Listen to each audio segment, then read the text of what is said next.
Toxin news है। Quickly आगे बढ़ रहा हूं। आपको स्क्रीन पे सुमित रोज की तरह मतलब कल की तरह जोड़ते हुए नजर आएंगे। यतिन है जो खबरें बताएंगे, कुछ अंश उनकी खबरों के सीधा साधा में आपने वैसे ही देख लिया आते हुए। और असीम दिल्ली से जुड़ेंगे, उनसे भी कुछ इंटरेस्टिंग खबरें लेंगे हम। तो बहुत तैयारी करनी है आज के सेशन के लिए। शुरुआत सुमित के साथ कर रहा हूं और उसमें भी जो Q1 अपडेट्स आ रहे हैं। बजाज फाइनेंस, भाई कैसे अपडेट्स है? देखिए Q1 के अपडेट्स शुरू हैं ही और आ ही रहे हैं, लेकिन इसमें सबसे पहला नाम बजाज फाइनेंस का और एक बढ़िया अपडेट बजाज फाइनेंस ने पोस्ट किया है, वो भी स्पेशली एक हाई बेस के सामने जो इस तरह के नंबर से वो पोस्ट होते हुए दिखाई पड़ रहे हैं। नए लोन करीब 34% बढ़े हैं, 99 लाख करोड़ रुपए के आसपास कंपनी की तरफ से आते हुए दिखाई पड़े हैं। और जो AUM का नंबर है वहाँ पर भी एक इंप्रूवमेंट है, रफली 32% की ग्रोथ वहाँ पर, पौने 3 लाख करोड़ रुपए के आसपास का एक नंबर यहाँ पर भी आता हुआ दिखाई पड़ा है। डिपॉजिट ग्रोथ भी करीब 49,000-50,000 करोड़ रुपए के आसपास का एक नंबर यहाँ पर भी आता हुआ दिखाई पड़ा है।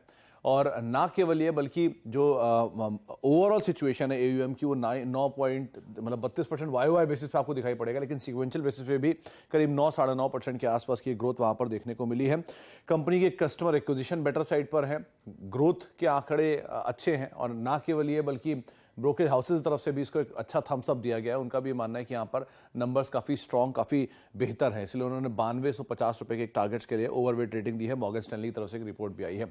और कुछ और की हाईलाइट्स में इंपॉर्टेंट पार्ट ये है कि इनकी जो क्रेडिट ट्रैक रिकॉर्ड है वो बेटर साइड पर है, वॉल्यूम ग्रोथ बेटर है, स्ट्रॉन्ग कस्टमर एक्विजिशन है और AUM के नंबर में कंसिस्टेंटली एक इंप्रूवमेंट आता हुआ दिखाई पड़ रहा है। इसीलिए उन्होंने एक ओवरवेट साइड पर रेटिंग रखी है और टारगेट्स भी करीब 9250 रुपये के हैं। तो अच्छे नंबर्स और एक अच्छा अपग्रेड भी स्टॉक का इस नंबर के बाद आता हुआ दिखाई पड़ा है। बजाज फाइनेंस महीने भर का कैंडल स्टिक लेकर आइएगा तो पिछले कुछ ट्रेडिंग सेशन में जैसा आप कहते हो पैराबोला, वो वैसे ही नजर आ रहा है। इस अपडेट से पहले बहुत स्ट्रॉन्ग मूव्स इस स्टॉक ने एंजॉय करना शुरू करें। पालविया साहब, बजाज फाइनेंस चार्ट पे कैसा प्लेस्ड? तो आशीष जी, स्टॉक तो बुलिश ही है। कल के शो में हमने क्लोजिंग शो में इसको BTST के ट्रेड के रूप में भी इसको इनिशिएट किया था। हमें लगता है कि जिस तरीके से यहाँ पे चार्ट स्ट्रक्चर है, यहाँ पे 74, 50, 75, 100 तक के अपसाइड यहाँ पे कंटिन्यूशन में आते हुए दिख सकती है। तो कल के सेशन में काफी स्ट्रॉन्ग बाइंग एक्शन बना है। यहाँ पे लॉन्ग साइड का ही ट्रेड रखना चाहिए। 73.20 ये स्टॉप लॉस होंगे फ्यूचर्स में। तो बजाज फाइनेंस पे व्यू बुलिश है, 7500 तक के अपसाइड हम एक्सपेक्ट कर रहे हैं। बजाज फाइनेंस पे व्यू बुलिश है, अच्छे मूव्स एंजॉय कर रहा है, अभी भी दमखम नजर आता है। और सुमित कह रहे हैं Q1 अपडेट्स खासे स्ट्रॉन्ग इस कंपनी के आते हुए। बाकी के Q1 अपडेट्स में बाद में जाता हूं, उससे पहले एक और इंपॉर्टेंट डेवलपमेंट है, वो है IDFC ट्विंस। HDFC ट्विंस की चर्चा होती थी, अब IDFC ट्विंस की चर्चा कर लीजिए, क्योंकि यहां पे भी मर्जर की तैयारी। गौना हुई गवा है। का डिटेल्स है, लगन पत्रिका का कहते हैं। हाँ, पत्रिका में जो है वो लिखा ये है कि अगर आप IDFC लिमिटेड के 100 शेयर्स होल्ड करते हैं तो आपको 155 शेयर्स IDFC फर्स्ट बैंक के मिलेंगे। तो IDFC लिमिटेड जो है अभी होल्डिंग कंपनी है IDFC फर्स्ट बैंक की, इसका मर्जर हो जाएगा IDFC बैंक के अंदर। तो जो फाइनल एंटिटी बचेगी वो बचेगी IDFC फर्स्ट बैंक। ऑब्वियसली अगर आप ये रेशियो देख लें, 100 शेयर्स IDFC लिमिटेड के 155 IDFC फर्स्ट लिमिटेड के सामने, तो IDFC लिमिटेड क्योंकि वो होल्डिंग कंपनी डिस्काउंट था उसमें काफी लार्ज, तो प्रीमियम दिया गया है। और येस्टरडे के क्लोज से 16.5-17% तक का प्रीमियम आपको यहां बनता हुआ दिखाई पड़ा। तो शायद एक IDFC लिमिटेड में गैप अप ओपनिंग एक्सपेक्ट कीजिएगा। लेकिन IDFC फर्स्ट बैंक में और एक ट्रिगर है। नोआमा क्वांटिटेटिव रिसर्च के हिसाब से IDFC फर्स्ट बैंक जो है MSCI के अगस्त रिव्यू में सबसे टॉप कंटेंडर है इंक्लूजन के लिए। जैसे ही 85 का प्राइस क्रॉस हो जाएगा जुलाई के महीने में, वैसे ही ये सबसे टॉप कंटेंडर हो जाएगा MSCI इंक्लूजन के लिए। और अगर ये इंक्लूजन हो गया तो 170 से 180 मिलियन डॉलर्स यानी लगभग 1500 करोड़ रुपए के इनफ्लोज आपको IDFC फर्स्ट बैंक में दिखाई पड़ेंगे। और ये जो MSCI का इंक्लूजन है ये इंडिपेंडेंट है मर्जर की अनाउंसमेंट के बावजूद। तो अगर मर्जर हो गया, ये जो प्रोसेस हो रहा है वो हो रहा ऑन द कॉन्ट्ररी होते रहेगा अगले 6 महीने तक, लेकिन MSCI के इंक्लूजन पे इसका कोई असर नहीं पड़ेगा। तो MSCI इंक्लूजन भी है और मर्जर भी होता हुआ दिखाई पड़ रहा है, तो दोनों ही स्टॉक्स आज फोकस में रहेंगे, दोनों रडार पे रहेंगे। अब ठीक है, IDFC लिमिटेड तो खास तौर पे, क्योंकि कल का जो स्वैप रेशियो अनाउंस हुआ है उसके हिसाब से 16.5% का प्रीमियम IDFC के शेयर धारकों को मिलेगा, तो ये स्टॉक तो आज आउट परफॉर्म करेगा। पर उस आज की इस ओपनिंग के एडजस्टमेंट के बाद सारा अब आउटलुक पैक्ड होगा आईडीएफसी फर्स्ट बैंक के परफॉर्मेंस पर। गौरांग सर, ये बैंक आपको पसंद आता था, कई बार चर्चा होती थी, ये मर्जर रिलेटेड जो अपडेट्स आए हैं वो स्वैप वैप तो अपनी जगह, आईडीएफसी फर्स्ट पे आप लोग का लॉन्ग टर्म व्यू क्या है? अच्छे मूव्स, अब तो 80 के ऊपर वैसे ही ट्रेड कर रहा है, और दमकम है या हो गया? बहुत दमखम है और मेरे ख्याल से मर्जर के बाद और भी सक्षम हो जाएगी बैलेंस शीट। लेकिन अगर ये मर्जर को थोड़ी देर के लिए, थोड़े समय के लिए दूर करते हैं और हम सिर्फ आईडीएफसी फर्स्ट बैंक की बात करते हैं आशीष, तो पिछले 2 तिमाही से, यानी कि पिछले वित्तीय वर्ष की तीसरी और चौथी तिमाही में जो सुधार हुआ है उसको लेकर के मेरे ख्याल से लोगों में थोड़ी बहुत पारदर्शिता आई है और मैनेजमेंट ने जिस तरीके से टिप्पणी करी है आने वाले भविष्य के कारोबार को लेकर के, वो भी अगर मैं सामने रखता हूं तो मेरे ख्याल से एक बहुत बड़ा मौका है। अभी भी अगर आप चूक चुके हो तो अगर किसी कारणवश गिरावट आती है तो आप निश्चिंत होकर के यहाँ पर निवेश कर सकते हैं। मेरा मानना यह है कि ग्रॉस और नेट एनपीए की जो दिक्कत थी बैलेंस शीट पर, प्रोविजन को लेकर के जो दिक्कतें थी, कुछ एक अकाउंट्स को लेकर के ऊपर के तरफ के एनपीएस हुआ करते थे, वो अब इतिहास हो चुका है। मेरे ख्याल से 80 के ऊपर कामकाज कर रहा था कल आखिर में जब बाजार बंद हुआ। तो अगर जोखिम झेलने की क्षमता है थोड़ी बहुत तो इस तरह से शुरुआत कीजिए और गिरावट पर जोड़े, पूरी ताकत लगा करके 80 के पार पैसे निवेश करने की जरूरत नहीं है।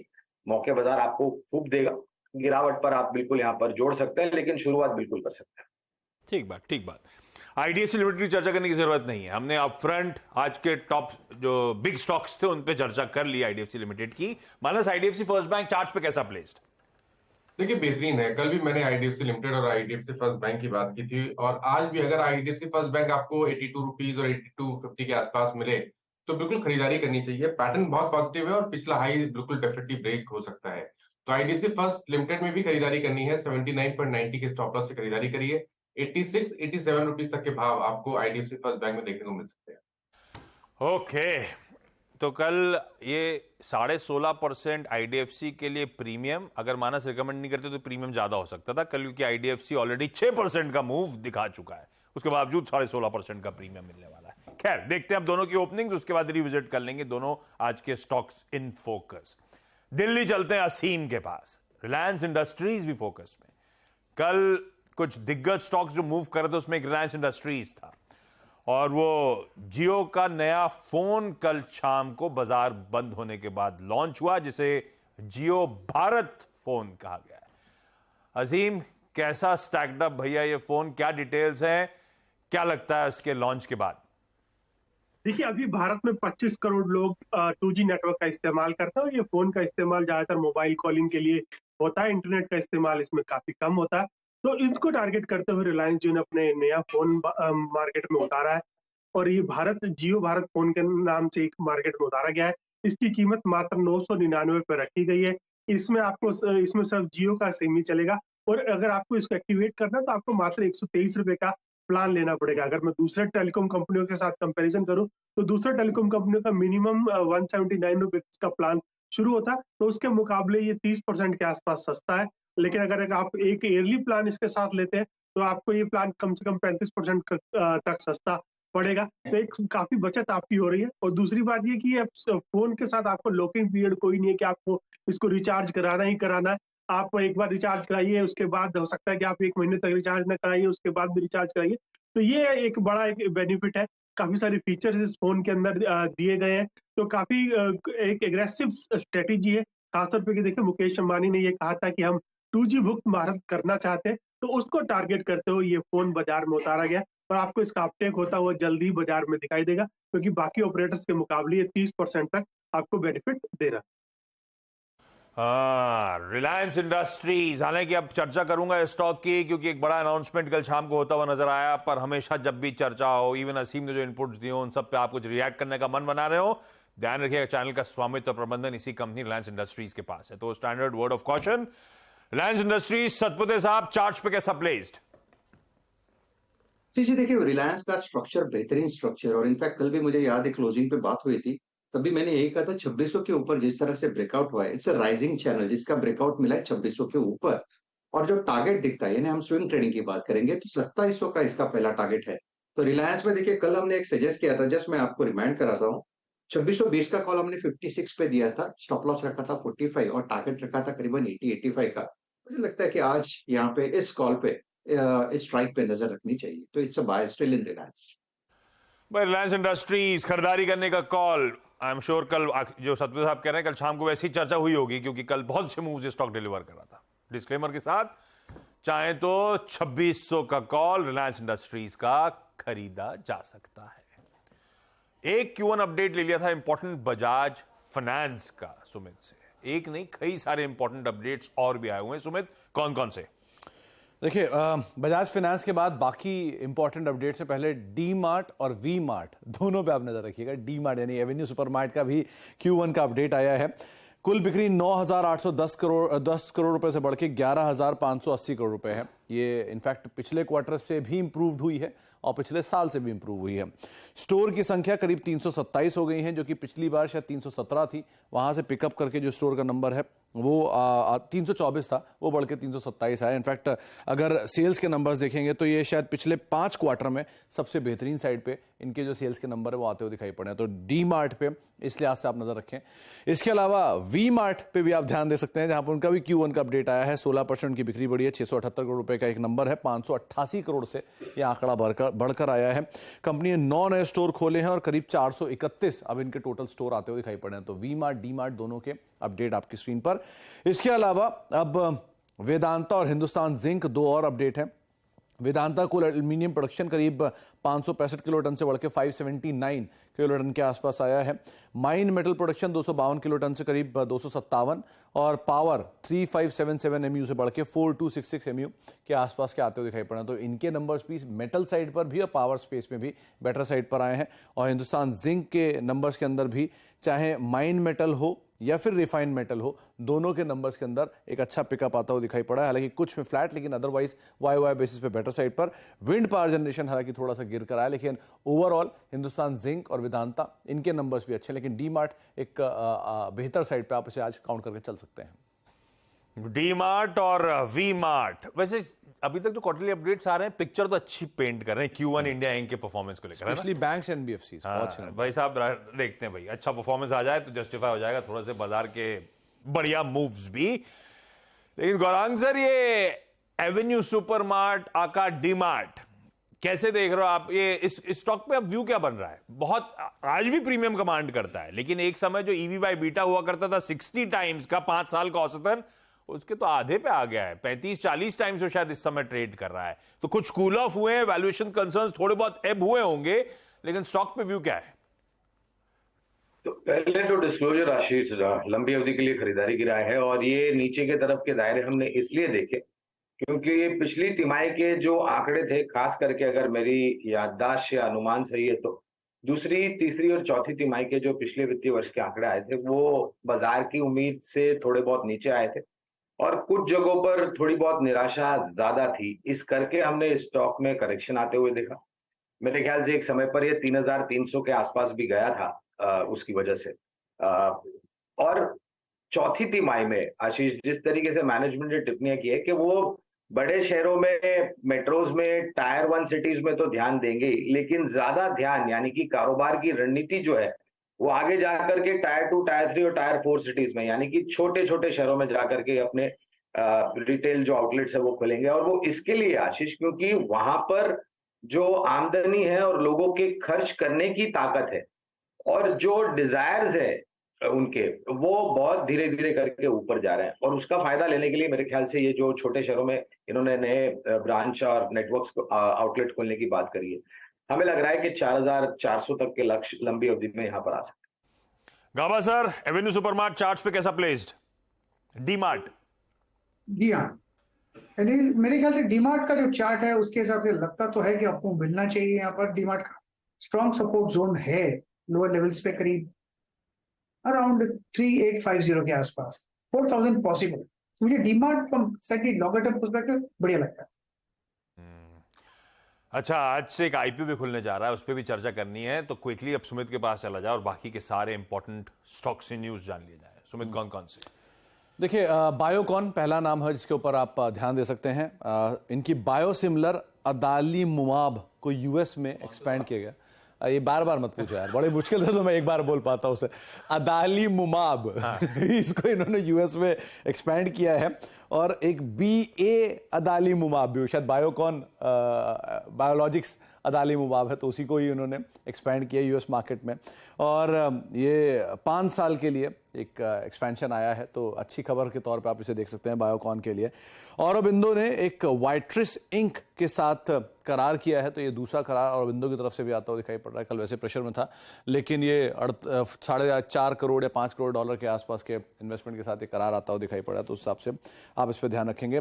हीरो मोटोकॉर्प, इस पर अभी थोड़ी पहले चर्चा हो भी रही थी, लेकिन हीरो मोटोकॉर्प और हार्ले डेविडसन ने एक X440, ये इनकी जो नई बाइक है उसे लॉन्च किया है, और ये दोनों ने मिल के शुरू किया है, और करीब करीब 2.25 लाख से इसकी प्राइसिंग है। 4 तारीख से इसकी बुकिंग शुरू होगी, तो ये रॉयल एनफील्ड के लिए नहीं, आयशर मोटर के लिए भी एक बार कुछ थ्रेट हो सकता है, तो आप उसे आपसे हीरो मोटोकॉर्प और आयशर मोटर दोनों के ऊपर भी इस खबर के मद्देनजर नजर बना के रख सकते हैं। साथ ही साथ टोरेंट पावर, जहां पे कंपनी ने ग्रीन हाइड्रोजन पायलट प्रोजेक्ट की शुरुआत की है, सिटी गैस डिस्ट्रीब्यूशन की ब्लेंडिंग के साथ नेचुरल गैस के लिए ये प्रोजेक्ट शुरू किया है। 8 महीने में प्रोजेक्ट पूरा होगा। अभी एक IPO की बात हो ही रही थी, तो सेनको इसका IPO आज खुलने जा रहा है, तो इस IPO के ऊपर भी आपको नजर रखनी होगी। हाँ, आता हूं उस IPO पे। बायोकॉन, बहेती साहब, इंतजार था, सबको पता था, डेट भी ऑलमोस्ट आइडिया थी, तो सब कुछ पता है, लेकिन फिर भी खबर अच्छी है। कैसे रिएक्ट करेगा स्टॉक, कैसा प्लेस्ड है स्टॉक? जी आशीष जी, इनफैक्ट फ्राइडे के सत्र में एक अच्छा प्राइस वॉल्यूम ब्रेकआउट देखने मिला। कल थोड़ा सा ऊपर में हल्का सा प्रॉफिट टेकिंग देखने मिला, बट जिस हिसाब का स्ट्रक्चर बना हुआ और जिस हिसाब से इसने अपना 200 डेमा रीगेन किया, हमें लगता है कि अब यहाँ से एक बड़ा मूव देखने मिल सकता है। आउट ऑफ द सारे फार्मा स्टॉक में ख्याल से बायोकॉन ही एक है जो ब्रॉडलाइन फार्मा स्टॉक्स में जो अभी तक उस हिसाब की रैली नहीं दिखाया जिस हिसाब से ग्लेनमार्क और ऑरो फार्मा ने दिखाया। तो एक अच्छा पोजीशन है यहाँ पे, और खरीदारी की सलाह रहेगी। 258 का एक स्टॉप लॉस लगाकर पोजीशन बनानी जा सकती है इसमें, फॉर टारगेट ऑफ 275। अच्छा, चलिए अब आते हैं प्राइमरी मार्केट्स के एक्शन पे। पीकेएच वेंचर्स नाम की कंपनी का IPO जो खुला हुआ है, आज सब्सक्रिप्शन का आखिरी दिन, 140 से 148 रुपए का प्राइस बैंड। आज एक लिस्टिंग होने जा रही है HMA एग्रो इंडस्ट्रीज की, 1.6 टाइम्स सब्सक्राइब हुआ था, 585 रुपीज का इश्यू प्राइस था। थोड़ा सा ठंडा रिस्पॉन्स था, देखते हैं आज लिस्टिंग कैसी होती है। और आज से एक IPO सब्सक्रिप्शन के लिए खुलेगा 10 बजे ऑनवर्ड्स। सेनको गोल्ड, ये बेसिकली ऑर्गेनाइज्ड गोल्ड ज्वेलरी का रिटेलर है, ईस्ट इंडिया पे थ्रस्ट है, उसमें भी पश्चिम बंगाल डोमिनेंट पोजीशन वहां पर है। आज से खुलेगा, थर्सडे को बंद होगा। 301 से 317 रुपए का प्राइस बैंड, 405 करोड़ रुपए मोबिलाइज करने की योजना। बाकी की डिटेल स्क्रीन पे चलती रहेंगी।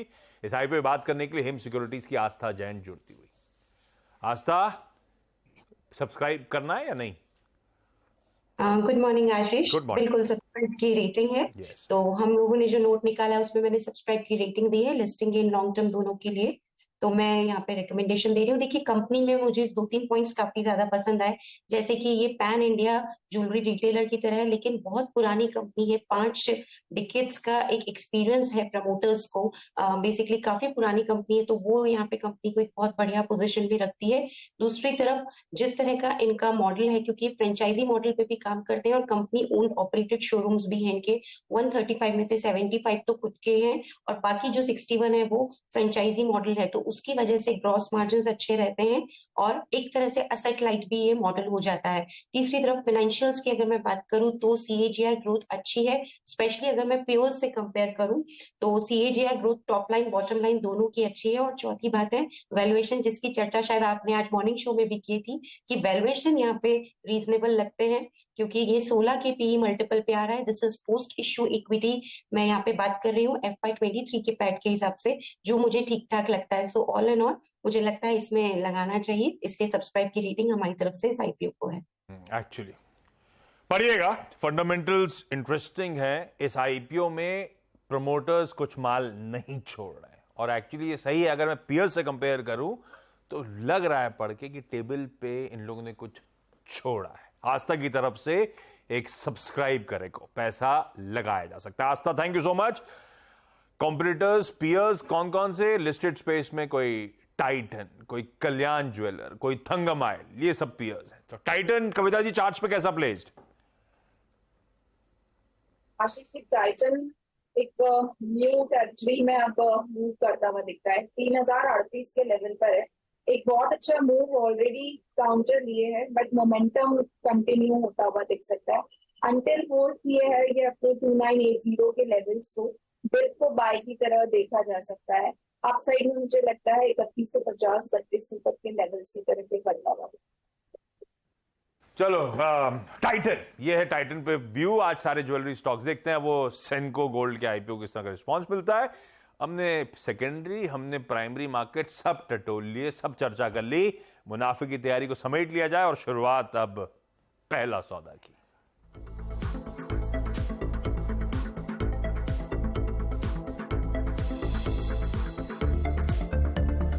ये है पहला सौदा, CNBC आवाज मोतीलाल ओसवाल स्टूडियो से लाइव।